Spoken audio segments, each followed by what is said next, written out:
Tunajua habari ya train movement, tunajua habari ya treni ambavyo kabla haijaanza kuondoka stesheni inafanyiwa marshalling.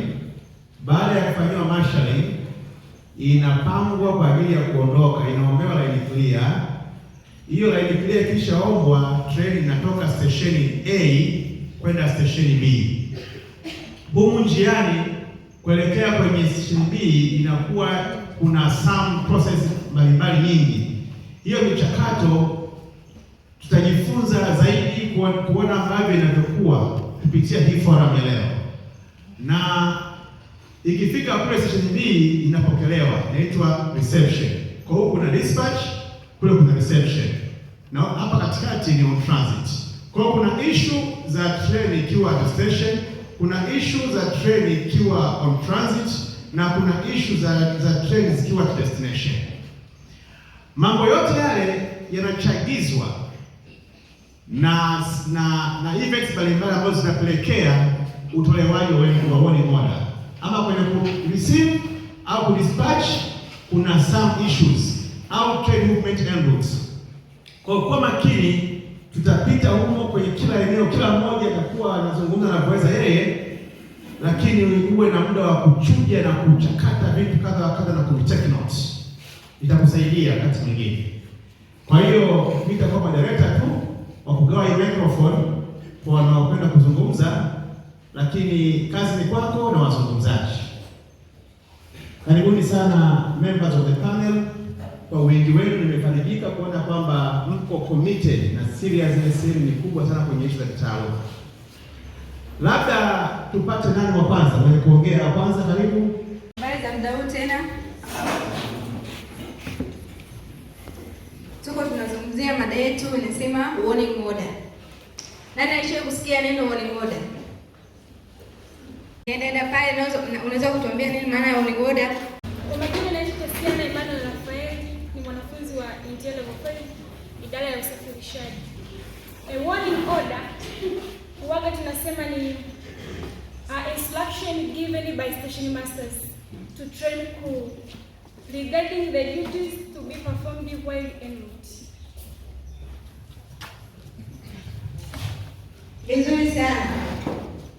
Kwa hiyo warning order huwa inatolewa na station master, anakuwa anampa train driver pamoja na gadi kutokana na issue mbalimbali ambazo ziko section au zinaweza zikawepo ile station wanaoenda. Hiyo warning order inatumika, kuna circumstances ambazo zinapelekea station master atoe warning order. Moja ya circumstances ikiwa station wanaoenda kunakuwa na defective signal. Kwa mfano, labda mimi niko Tabora nikiwa station master, afu kuna na weki na Itulu pamoja na Nguru. Sasa mimi Tabora kunakuwa na defective signal. Sasa nitabidi nimpe taarifa yule station master wa Itulu kwamba mwambie mpe instruction train driver pamoja na gadi, kunakuwa na nani kwenye station yangu kuna defective signal. Kwa station master ataissue warning order kwa train driver pamoja na gadi wake kwamba watawaambia mkifika station ya Tabora mtapita home fixed signal ikiwa on position kwa sababu ni defective. Moja ya circumstances ni ya kutoa warning order kama home signal ni mbovu. Sawa? Sawa? Unadhani kutoka Arusha kwenda Kigoma kuna home signal ngapi?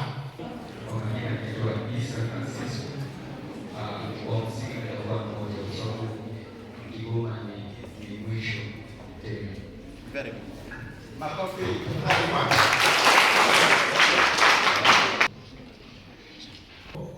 Sasa Kaliua ni moja ya stesheni ambazo zinaitwaje? Junction Station. Kaliua pana home signals ngapi? Units. Labda hivi. Kuna kitapita.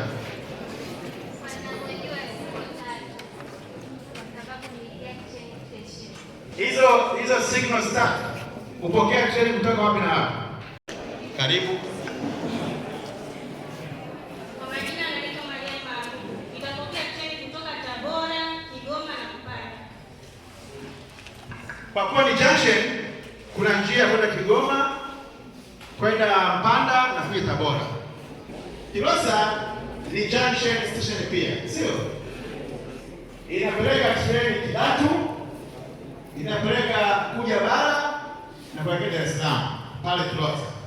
Nayo ni junction station. Manyoni ina signals ngapi?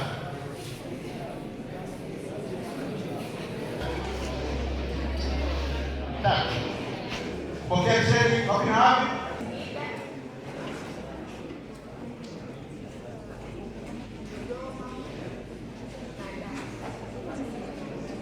Manyoni ina signals tatu, nayo ni junction station.